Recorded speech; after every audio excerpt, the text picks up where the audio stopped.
Where Melildil is, there is the center. He is in every place.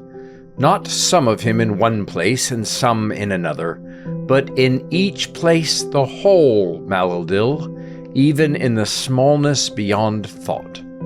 There is no way out of the center, save into the bent will, which casts itself into nowhere. Blessed be he. This is Pints with Jack, Season 8, Episode 20, Perelandra, Chapter 17, Blessed be he.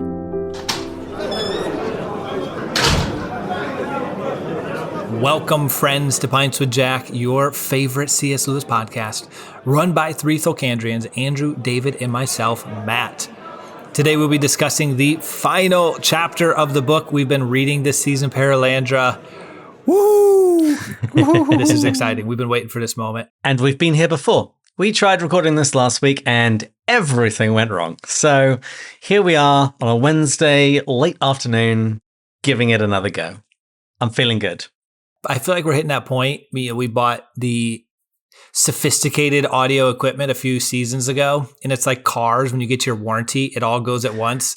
Both Andrew and I are having some serious issues with our cables, and replacements are going to be needed all across the board. So if I actually sound a little bit worse, there's a reason. I'm using an old mic back in the day. This is, this is a good reminder of what we used to have, people. Back to our roots. Yeah. This is also a great time to thank our Patreon supporters because we have the wherewithal to replace the cords. But if you'd like to help along, we always welcome that. Yes. Well, gentlemen, how is it going since the last recording? Fake recording. All of my family is sick. I basically haven't slept for 3 nights straight. We've had croup, we've had vomiting, we've had everything. But life is good because we had an ultrasound and we are having a little boy. Yay! So he will be making his appearance in July, which is wonderful. And it means that we'll have yet another member of the family that is a United States citizen, including his daddy. Yay! Because that happened last week. I went and took the oath and everything, and so I am now officially a United States citizen. And he drank a Bud Light. I actually have a PBR to drink today. I figure. Oh, really? Oh, my goodness. Let's start something to continue. That's incredible. Say the Pledge of Allegiance, please, David. I would like to hear it. No, I'm never saying that again. I need to hear this. David, your co-hosts have decided that a very noble name for your next son is Matthew Andrew Bates. We think that would be fantastic. I like this. I'll take it under advisement. Hey, I texted Marie. She thought it was noble, too. I'm still a fan of Reaper Cheap Rumble Buffin. Reaper Cheap Rumble Buffin? Yeah. Rumble Buffin. Reaper Cheap Rumble Buffin Ransom Bates. Perfect. Now that you're no longer British, you may not know the answer to this, but I just got an email from Michael Ward, and sometimes he signs his emails Tootlepip. Yeah. Today, he signed his Tootlepip and Tinkerty Tonk. Have you ever heard of that before? Never heard of Tinkerty Tonk. He is clearly feeling in a very strange mood. He must be under the influence of some strange planet. Yes. Actually, I do think it's a full moon tonight. Ah. That would explain the lunacy. Yes, indeed. Well, things are going well for me. I'm still looking for a job. I've got a couple of interviews coming up in the Diocese of Central Florida. Also, merechristians.net is live, and we have now sold $1,100 worth of tickets for the upcoming Mere Christians Conference, May 2nd and 3rd. Matthew Clark will be our guest. Alan Snyder and Kristen and I will be giving some talks. Annie Nardoni and Michael Opisi, both with their master's degrees in cultural apologetics from Houston Christian University, having studied with Michael Ward and Holly Ordway. They'll be leading our academic track, which we are calling a Bander track. I love this. Scholars will come, and during the breakout sessions, they'll work on papers to get them ready for publication. Norbert Feindendagen, who is the editor of Journal of Inkling Studies, will actually zoom in for a live talk about what an editor is looking for if you want to get an article accepted in that prestigious, august journal. So things are coming along. Friday night, May 2nd, all day Saturday on May 3rd. We have a Narnian banquet with standing rib roast. We have a full English cream tea with homemade clotted cream and scones and everything. And so, not too late to get your early bird tickets on merechristians.net. And that's about all that's going on with me. Wonderful. Matt, do you have anything to report? I wish. My life is just work right now. One of those seasons. Well, the only other thing I wanted to say is that we got an email from a listener called Cosette. She said, I just listened to your newest episode released this week, and I wanted to say that I, for one, love the debate over Lewis's best book, and I think it's hilarious. Also, I love the references to the influences and the Longivy as well. I just recently finished reading The Discarded Image and wrote about it on my blog. I'll make sure there's a link in the show notes. But I'm still trying to wrap my head around the whole medieval model, and hearing it referred to helps me comprehend it a little better. Well, Kazette, you have, first of all, a great name. And secondly, clearly you sound well-read and a wisdomous person. A wisdomous person. Uh-huh. I really just wanted to use that. Take that for what it's worth. But email us again and tell us, we should actually just have our listeners and just start adding these up. Email us, DM us, whatever you want. What is Lewis's best book? And let's bring this to a democratic vote. Actually, you know what? I actually quite like that. I think we might do that this season, and then we'll put a ban on it, at least for season 8. Well, we did, listeners, get a lovely gift from our fan, Sarah, who David and I met at the Undiscovered Lewis conference in Portland. She's down under. She's in Australia. And so she's going into her autumn. And she sent each of us a lovely bookmark with on a chain 2 little replicas, one of The Great Divorce and one of Lewis's best book, Till We Have Faces, in British first editions, I might add, these little tiny charms. And so cheers to Sarah, and that's a lovely gift. Yeah, that was genuinely amazing. My wife and I were like, wow. I mean, I can't believe the effort. Plus, to ship it from Australia was also not easy. So there was double effort of thought of the gift and act of service. Well, what are you guys drinking? I already said I'm drinking a PBR. I am drinking a Special Reserve Cull Ela and a Old Speckled Hen, holding up the side for the real beer, and a lovely pint glass. And I have some water in my, not to flex too much, but here you go, my Eagle and Child pint glass. Not bad, not bad. Live up to that, Matt. I have a small glass of some Dewar's Scotch, but then I have a work meeting dinner right after this. So Athletic Brewing Company is coming in second to bring me home. Well, this week I video chatted with 3 of my fellow Americans, Dave, Jody, and Stephen. And it was very sweet. Dave bought a Patreon membership for Jody as a gift, which was very sweet. So when I video chatted with them, I just had such a great time. I just want to toast them today. So, gentlemen and lady, may you always enjoy good books, good whiskey, and enjoy them together in community. Cheers. Cheers. Cheers. Well, and I think what you should give up, I think our listeners should give up for Lent not being Patreon supporters. That is a terrible idea. No, they're giving up. Matt, not they being should Patreon give supporters. up. Not. It's a double that's- negative, Yep. which makes for a positive. Also, just before I move on and forget, Jody and Stephen, they have a podcast. They've just started. It's called Good Stories Podcast. Oh, Once again, there'll be a link in the show notes. Okay. But we have so much to do today. This is a crazy chapter. I'm going to try and get through this as quickly as possible. So let's start with my 100-word summary of chapter 17. Deep breath. King Tor and Queen Tenedril arrive, and the Oyarsa confers on them the care of the planet. Tor describes his own adventures during Tenedril's temptation and outlines his plans for the future, which include the retaking of Thulkandra. Ransom's many questions lead to a dreamlike poetic sequence in which Meleldil is identified as the center of the universe, and all repeatedly proclaim, "Blessed be he." Ransom awakes to discover a year has somehow passed. Tor washes his bleeding ankle. They then say their farewells and pack him into the coffin with red flowers, after which Ransom finally departs Perelandra. So where we left off after the last chapter, the king and queen finally arrive at the mountaintop.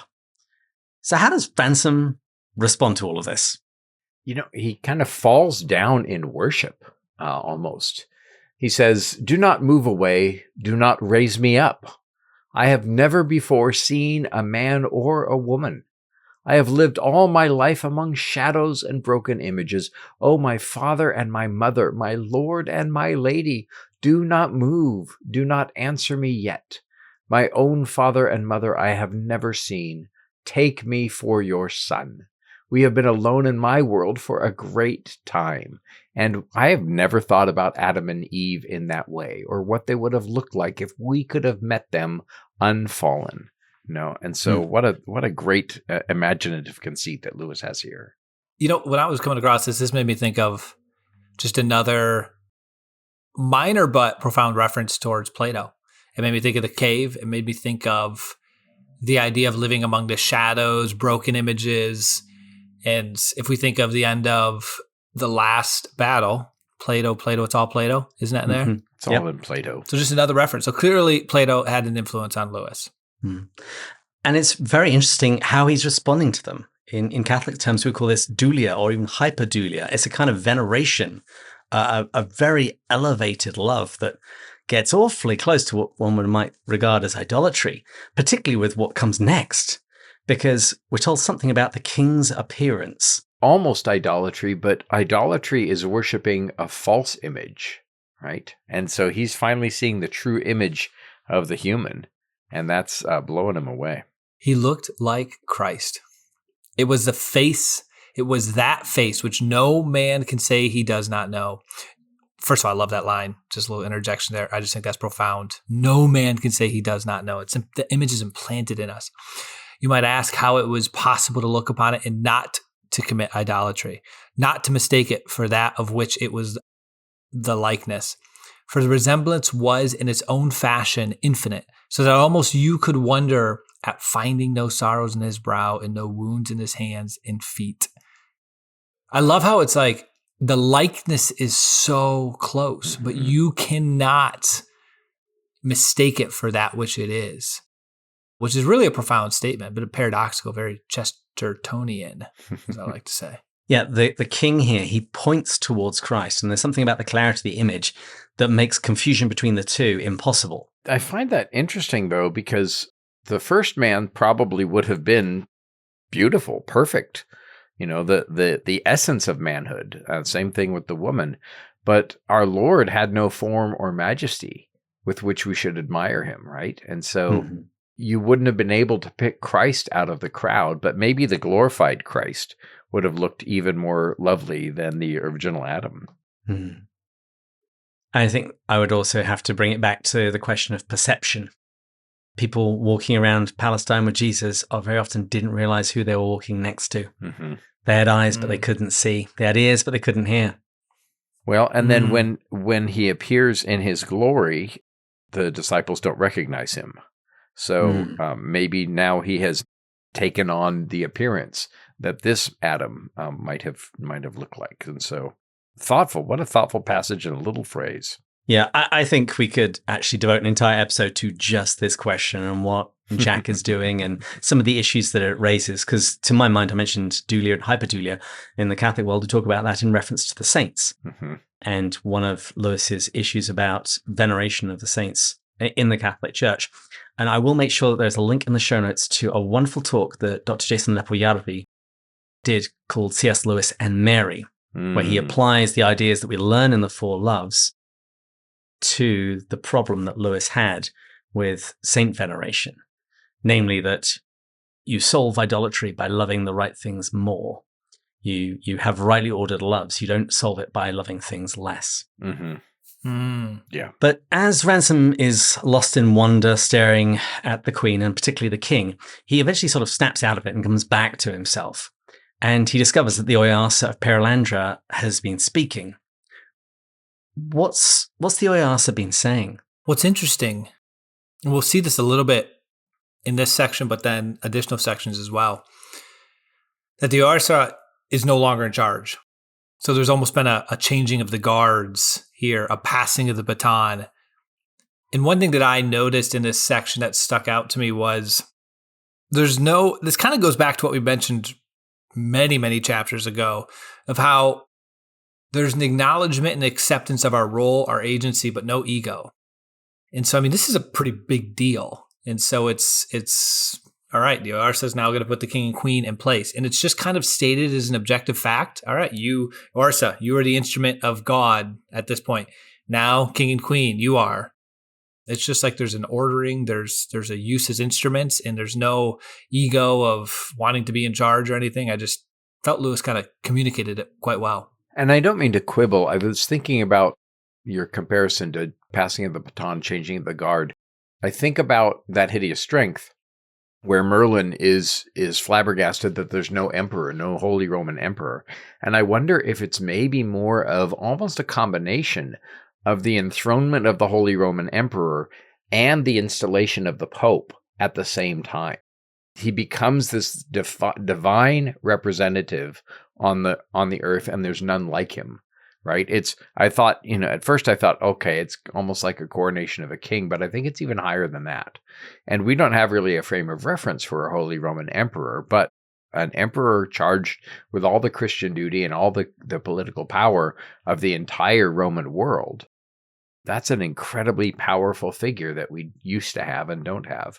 And, there's been much talk about the Holy Father, about Pope Francis with his recent illness, and thoughts about the movie Conclave and then what's going to happen with the next Pope. And so there's this, not only an installation, but an elevation, because the man then becomes the Oyarsis, which is a role previously only held by an angel. So incredible. Perelandra says this: "Your word is law unchangeable and the very daughter of the voice, capital V." And she addresses the man and the woman under a host of names. Man and woman, Oyarsa, Perelandra, the Adam, the Crown, Tor and Tenedril, which is actually stealing liberally from Tolkien. You've got Tor and Indril and Tenuvil and Luthien. You've got all of those sort of names mixed up in there. But she also calls them Baru and Barua, which relates to Assyrio-Babylonian religion. Ask and Embla, which is from the North creation myths. It's basically one of their versions of Adam and Eve.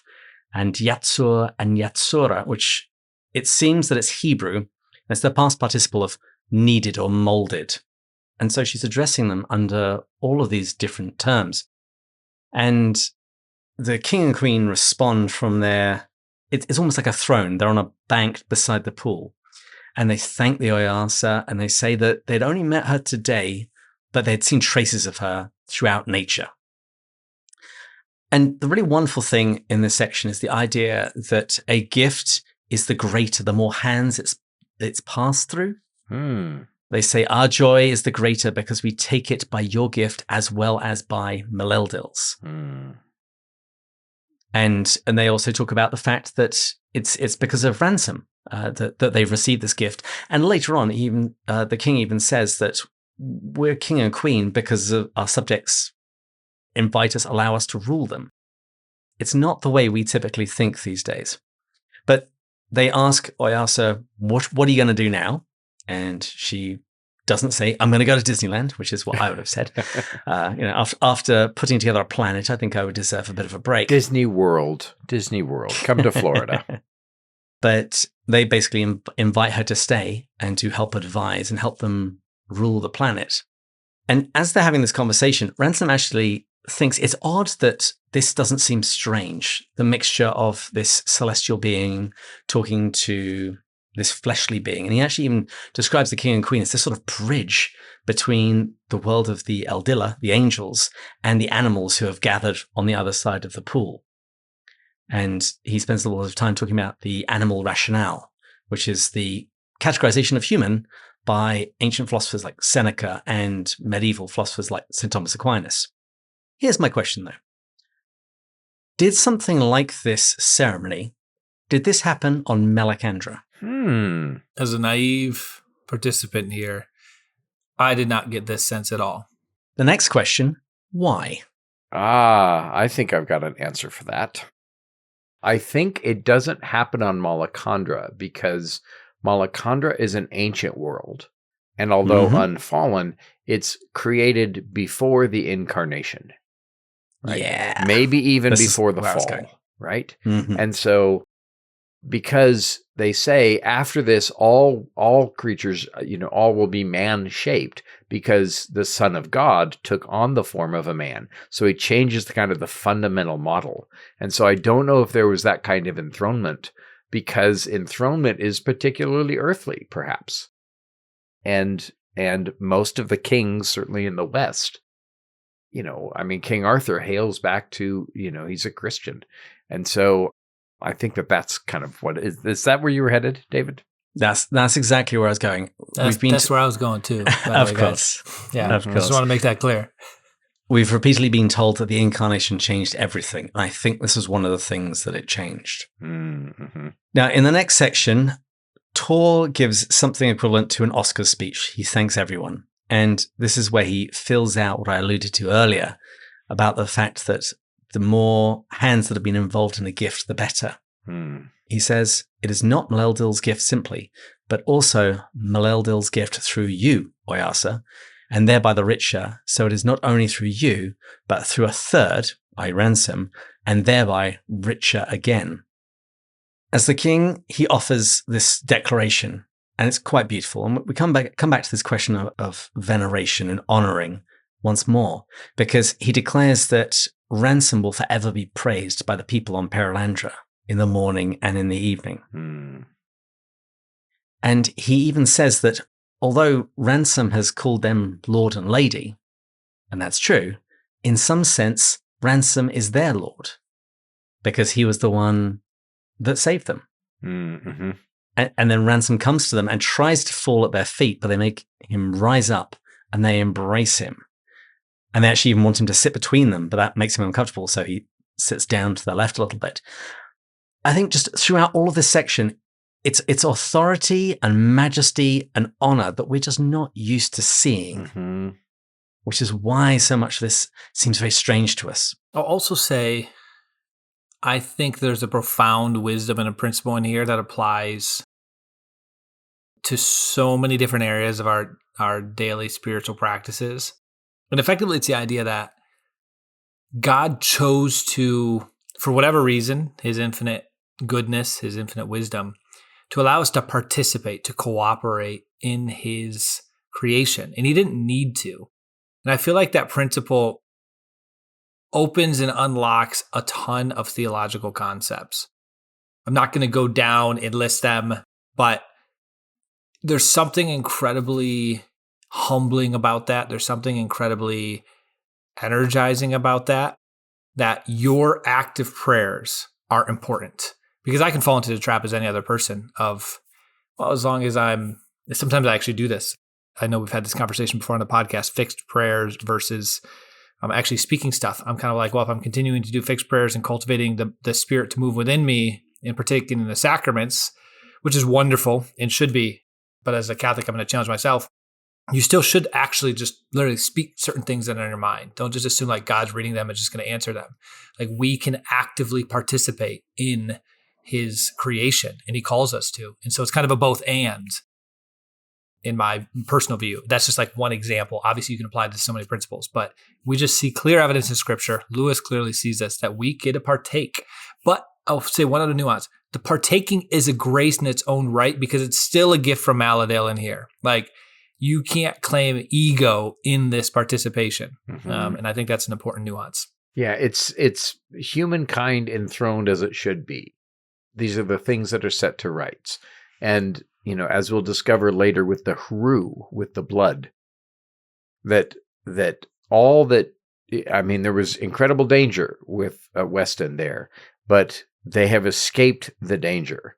And they have made their way into perfection. This is what would have happened, perhaps, or, some version of it, or something like it, if our original parents had eaten of the tree of life instead of the tree of the knowledge of good and evil. And so it's this kind of fulfillment of all the hopes that we have for this world. There's one final thing I want to say here real quick. The book Wild at Heart was really impactful in my journey because one of the journeys is the fact that we are a part of a bigger battle. There's a spiritual battle going on. And we need to equip ourselves as warriors. We need to think of ourselves that way. And so when you're just going about your typical day to day, there's an energizingness to knowing that there is a spiritual battle going on. And there's also an energizingness to knowing that the little decisions you make, strengthening your will, are incredibly important. Prayer, fasting, these things make a big difference in forming who you are in virtue to be able to fight this fight. And it is important. So if you want to say yes, if you want to be Ransom, if you want to fight the unman, I'm not saying that God can't use anybody. He can, obviously. But I would encourage us to strengthen ourselves, to become more willing, receptive vessels to be able to fight this. And there's something energizing about that. For energizingness, I believe you mean energy, but I could be mistaken. Father Andrew. This Athletic Brewing non-alcoholic hazy IPA is really hitting me a little aggressive right now. Oh, yeah. Pace yourself, man. Pace yourself. What's interesting in the next section is that Tenajel explains how she now understands her temptation. She says that when Ransom chased off the unman, she woke up and her mind was clear, and she wonders how they could have been so ignorant. She says, the reason for not yet living on the fixed land is now so plain. How could I wish to live there except because it was fixed? And why should I desire the fixed except to make sure to be able on one day to command where I should be the next? And what should happen to me? It was to reject the wave, to draw my hands out of Maleldil's, to say to him, not thus, but thus, to put in our own power what times should roll towards us. As if you gathered fruits today, that would have been cold love and feeble trust. And out of it, how could we ever have climbed back into true love and trust again? Does not thus, but thus, at least in this context, remind you so much of not thy will be done, but my will be done? My will be done from just one of the most remarkable books of all time. I think you're right there. Excellent point, Matthew. Excellent point. Thank you. Yes, not thy will be done, but my will be done, but thy will be done. Taken from one of the best books of all times, the Bible. True, too. In likeness, they really overlap. But Matthew, you are just knocking out of the park today. Well done. Ransom's response to her assessment of this, the fact that she now sees what was the point of the temptation. It was basically about asserting my will over God's. And once that's been done, how can you get back? Ransom says that in my world, this would pass for folly. And he says, it's because we've been evil for so long. That sanity seems crazy. And he then stops talking because he thinks that they're not going to understand. The king and queen aren't going to understand this evil. And then he actually realizes that he's used the old solar word for evil, which he's actually never learnt before. He didn't learn it on Malacandra or Perelandra. And so it seems that Maleldil has started putting things directly into his mind as well. Oh, that's good. The king then says that Maleldil has put many things into their heads, including what happened at Earth's fall. And interestingly, he actually says that Maleldil has put it into our mind, singular. Once again, reiterating the fact that he and his wife are united. They are one. They are achad. And he says that they've now learned about evil. This was the thing that Ransom didn't think they were going to understand. But they've learned about evil not as Satan, not as the evil one wished them to learn about it. Satan wanted them to learn about evil by experiencing it. But because they have learned it in this somewhat detached manner, they've actually learned about it better. Why? Why is it better to learn about evil that way? He says it is waking that understands sleep and not sleep that understands waking, right? Some people will, I think, falsely, although of good intention, say, well, we have to have the evil so that we can appreciate the good, which is nonsense, right? You don't need to eat much cow manure to appreciate an ice cream cone, right? Vivid. Yes. Well, no extra charge. But we can only think that way because we are tainted by our own fallenness. Even Ransom brings a fallenness to the world, to Perelandra, even though it's a redeemed fallenness. And so, but to see the pristine, to see the untouched, that's the intended state. That's how things should be, and that should be the kind of the standard by which we interpret the other. It reminds me of that section in Mere Christianity where Lewis describes Jesus as the true realist, because he says that evil people don't actually know evil very well. They don't understand temptation very well. Why? Because they keep giving into it. They haven't resisted it long enough to be able to know and understand it. Now, moving on, we find out about the king's adventure. The queen explains that while she was being tempted, the king was off himself learning from Maleldil. What happened there? Well, Maleldil had driven him far away into the green sea where forests grow up from the bottom through the waves, right? I mean, and one of the things that you find about this planet, and you also find about Dawn Treader, about the Narnia in the Voyage of the Dawn Treader, is at the far side of the sea there are other worlds, other forests, other people, and so that seems to be some of what's going on here too. He names that place Lur. I'm not sure why. If anyone has any ideas, please let us know. But while he's in that land, he learns about the Trinity. Among other things, he said, I learned the properties of shapes by drawing the turf. For many hours, I learned new things about Maleldil and about his father and the third one. And he said, we knew little of this while we were young. He learns about geometry. He learns about theology. And art. And he is given knowledge of what's happening to the queen. Well, and he learns about the Trinity. Yeah. The king says, I knew it was possible for her to be undone. And then I saw what happened in your world. So he learned about our fall and how your mother fell and how your father went with her. This next bit caught me completely off guard. Doing her no good thereby. So Adam followed Eve, bringing the darkness upon all their children. And then it was before me like a thing coming toward my hands, what I should do in like case. So basically he knows that his wife is being tempted. She may fall. What will he do? And in wrestling with that, he says that he learned of evil and good, of anguish and of joy. And on that question of what would I do if the queen falls, he says, though a man were to be torn into two halves, though half of him turned into earth, the living half must still follow Maleldil. For if it also lay down and became earth, what hope would there be for the whole? But while one half lived, through it he might send life back into the other. Which offers a very interesting question that I'd never even considered before. If Eve fell and Adam hadn't, what next? Well, God is never daunted, and if Ransom had failed, a greater glory would have occurred. And I think that Eve would have been done away with, the serpent may be crushed, and then God would have taken another rib. God would have made a second Eve, perhaps. And I think it's also important to remember that the real blame, even in the New Testament, falls not on Eve, but on Adam. Mm-hmm. I've actually been wanting to address this throughout. Go for it. J.B. Phillips, in his translation of the New Testament, takes the phrase, I think it says that Eve was thoroughly deceived in the Greek, but Phillips translates it completely hoodwinked.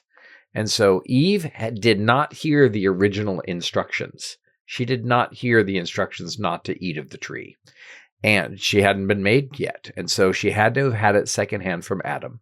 And then when the serpent comes to tempt her and she takes and she eats, the Hebrew says, and then she gave to her husband who was with her. And I believe that's the imperfect tense, who was continuing to be standing there and witnessing all of this. So Adam doesn't correct the mistakes that Satan is making, and doesn't help his wife to avoid the error. And then when he sees her eat, he realizes he's going to lose her.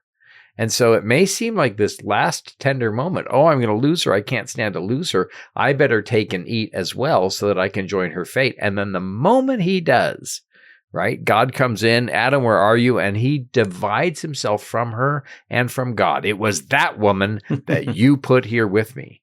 But the reason why it's Adam's choice is Adam was not deceived, and Adam had heard the commands, and Adam made the first really uninfluenced, completely willful choice, which is why Christ is the second Adam, not the second Eve, and that our sinful inheritance comes not from Eve, but from Adam.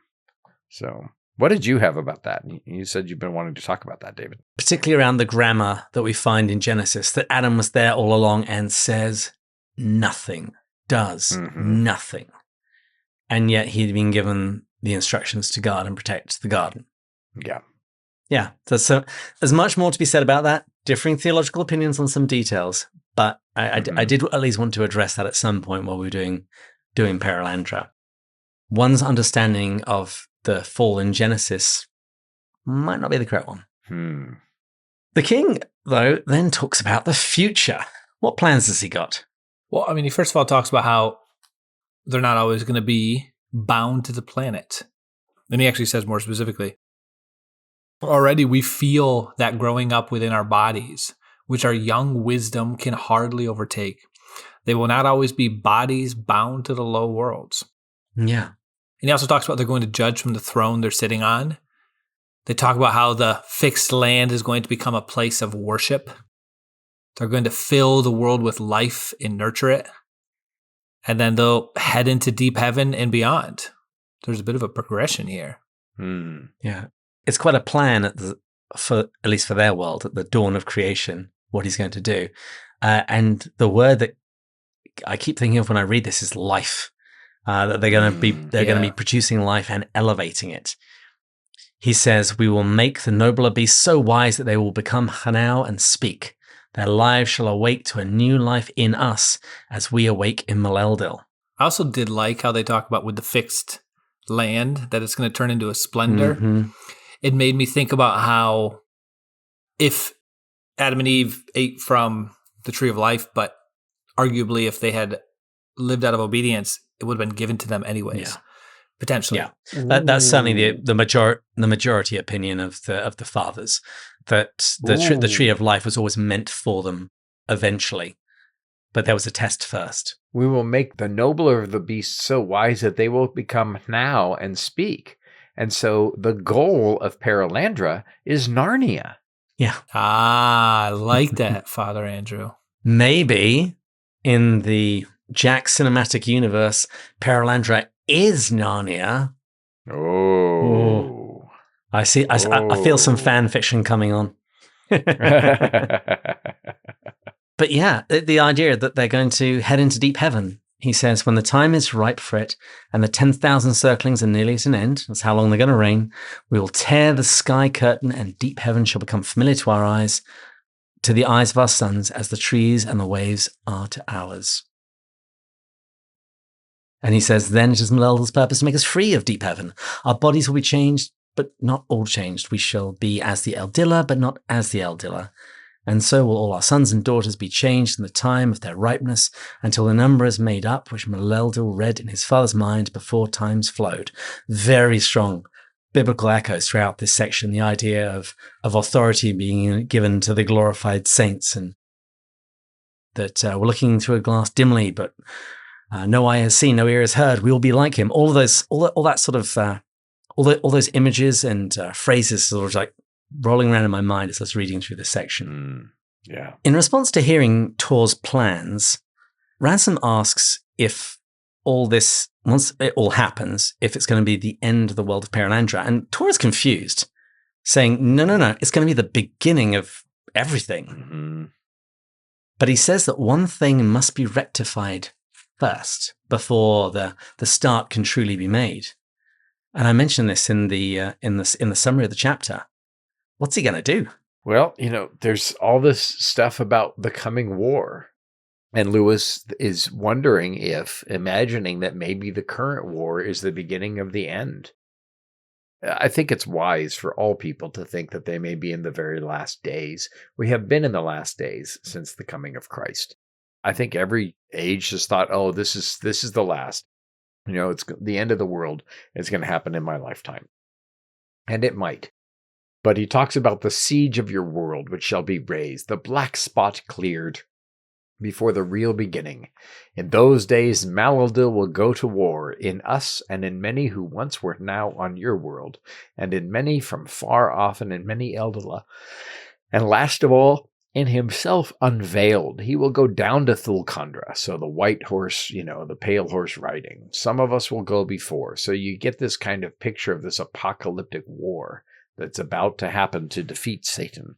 And, it's Revelation recast, I think. Mm. And Tor actually expected there to be a rumor of this event on Thulkandra. But Ransom admits that most people don't really think about these things anymore. And even when they do, they call it the last things. Mm-hmm. And this is why the king was confused. He says it's not so much the last things, it's a beginning, but it's not even that. It's the correction of a full start, which is how he views what happened on Thulkandra.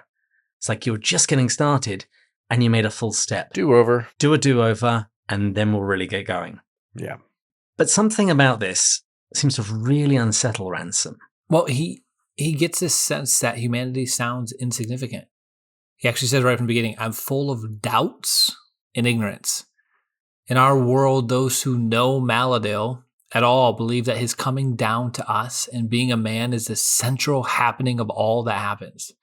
If you take that from me, Father, whither will you lead me? Surely not to the enemy's talk, which thrusts my world and my race into a remote corner and gives me a universe with no center at all, but millions of worlds that lead nowhere. Or what is worse, to more and more worlds forever, and comes over me with numbers and empty spaces and repetitions. But I'm troubled.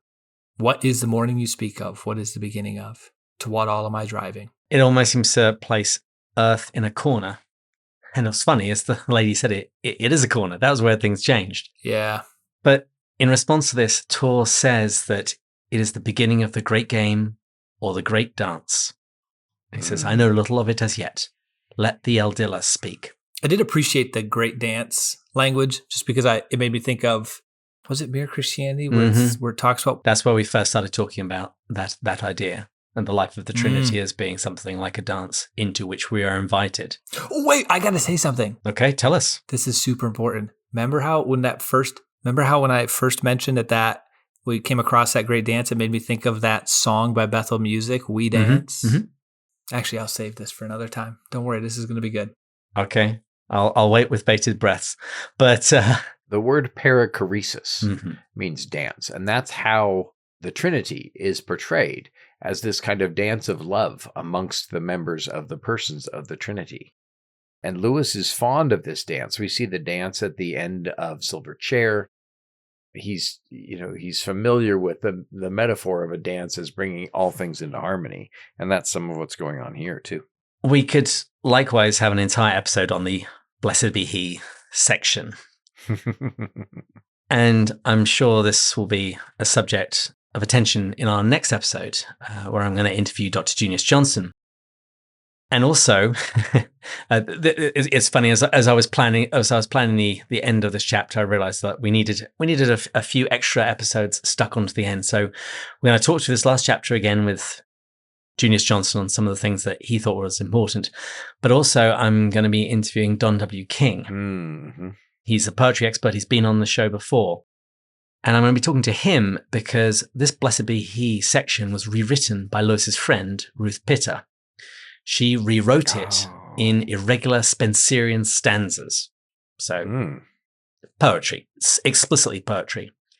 And this is actually a really appropriate form that she gives it, given what Lewis wrote about Spenser in The Allegory of Love, and also his work, Spenser's Images of Life. Because there he says, what Spenser has done to make an image of the whole of life, a hymn to the universe that he and his contemporaries believe themselves to inhabit. For the universe, as they conceived it, is a great dance or ceremony or society.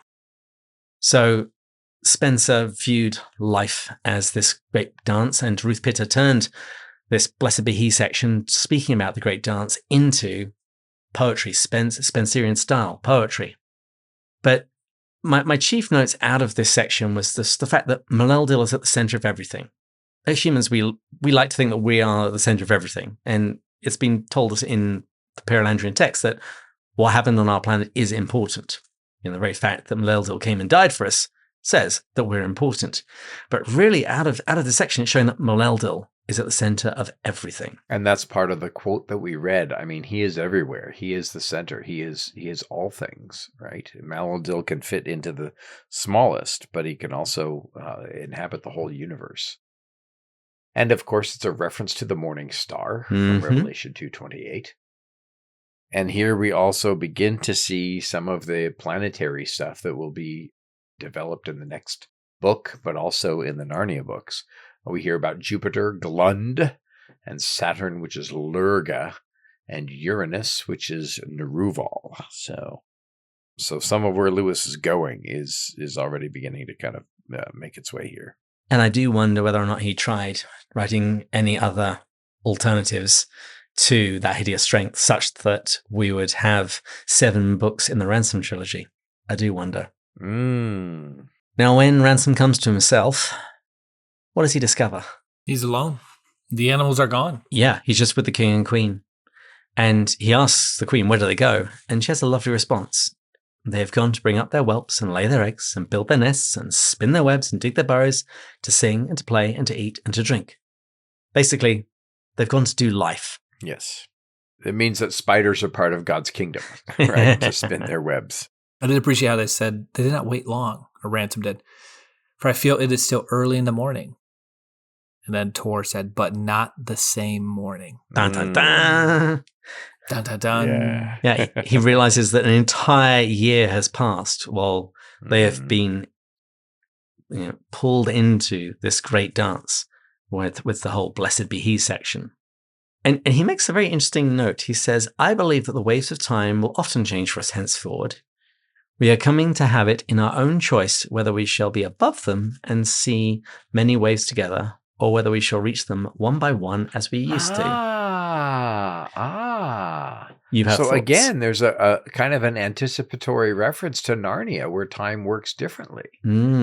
Time still goes forward, but it doesn't go forward as linearly as it does for us. So fascinating. It sounds like there's some seeds of Narnia being planted here. Yeah. And I also think it's how we would explain the afterlife when one is with God in his eternal now and no longer in the stream of time that we hear described in mere Christianity, moving from one moment to the next. There's then a very touching section because Tor notices that Ransom's heel is still bleeding, describing it as a red dew coming out of your foot. And so he says, sit down, friend. And then he kneels down and washes Ransom's foot. Obviously, very, very strong biblical echoes of John 13, where Jesus washes the disciples' feet. And funnily enough, like Peter, Ransom initially resists. He doesn't want it. Yeah. And the king says that he's never seen blood before. And he marvels, and there's this line, this is the substance wherewith Maladil remade the worlds before any world was made. Which seemed to me to be an echo of the book of Revelation when it speaks about the lamb slain before the foundation of the world. Yeah, no, absolutely. And, I like the way that he describes it as dew. He can't conceive of the kind of pain and cruelty from which it comes. He just thinks of it as the freshness of morning, right? And that it's a natural circumstance. But as we'll find out in the next book, it's anything but. Now, unfortunately, this doesn't stop Ransom's bleeding, and Tenedril is concerned that Ransom might die. But Tor has this great line. He says, I think that any of his race who has breathed the air that he has breathed and drunk the waters that he has drunk since he came to the holy mountain will not find it easy to die. Again, sounding an awful lot like Narnia to me. Yeah. And he actually points to the lifespans of those generations closer to the full. So if you read through the book of Genesis, Adam lived 930 years. His son Seth is like 912. Then Noah, 950. Shem is 600. Abraham is 175. Moses, 120. And then settles out with David, and everyone's about 70 years old. And it's often interpreted as like the divine life slowly being withdrawn from humanity. And Ransom himself says some people see this as just a story or poetry. But it is this idea that Lewis communicates in mere Christianity, that to be near God is to be near life. And so given what Ransom has eaten and drunk and the air that he's breathed, it has filled him with a vitality that isn't going to go away easily. Okay, well, as long as we're doing Narnia in Magician's Nephew, when the world is first created, even the dirty coins from Uncle Andrew's pocket fall into the ground and turn into these fertile, fruit trees, gold and silver fruit trees. And so the Narnian world is incredibly fecund. It's incredibly given to bringing forth life, but as not only as the patriarchs and the forefathers, the ancestors age and get, and die earlier, so too the curse spreads throughout the world. And so we don't have the kind of fertility that would have happened in the garden. So that's, I think, part of what's going on here. So I'm really pleased how quickly we got through this, because there was so much in this chapter. I'm sure it will come up in future episodes as we talk about this, and particularly in our retro that we'll do in probably about a month. But what happens during Ransom's final moments on Perelandra, Matt? Well, as you would kind of imagine, in this beauty that we've just experienced after the Blessed Be He, they all feel an impulse to delay, which made me think of the Transfiguration and just wanting to stay there longer. On the mountaintop again. Mm-hmm. Exactly. Tinadale describes it by saying, "It is like a fruit with a very thick shell. The joy of our meeting when we meet again in the great dance is the sweet of it. But the rind is thick, more years thick than I can count." If the unman had succeeded, they'd be trying to get all that sweet without biting through the shell. And so it would not be that sweet at all. And then we just see Ransom progress, lay down in the coffin. When Ransom says they must cover his eyes, Tor and Tinadrill come back with full arms, with arms full of the rose-red lilies, which Lewis and Humphrey found packed into the coffin at the start of the book when Ransom returned to Earth. Mm. Those flowers are kind of an ambivalent symbol, right? Rose reminiscent of Our Lady, but they're lilies. And, the lily of the valley is one of the descriptions used in the Song of Songs, the Song of Solomon, but also it's a descriptor of Christ. But the blood, right? And so he's piebald. He's got this white skin and he's bleeding, I right? love And that so term. there's, what are you Piebald. laughing about? I think piebald is such a funny term. He's piebald. Yeah, he's piebald. He's Yeah. red on one side and white on the other. And so there's this kind of ambivalence to the redness of the flowers, right?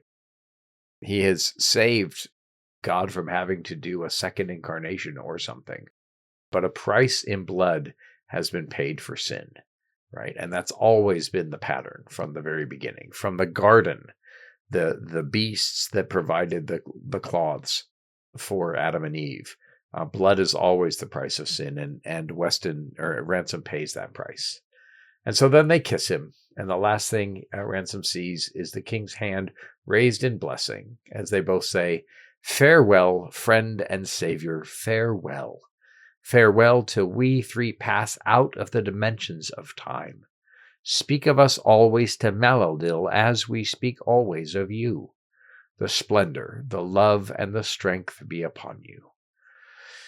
And I wondered if that's a Trinitarian form. Maybe the splendor is the Father, and the love is the Son, and the strength is the Holy Spirit. I'm not sure. Mm. And is "speak of us always to Maladel" a little way of saying petition?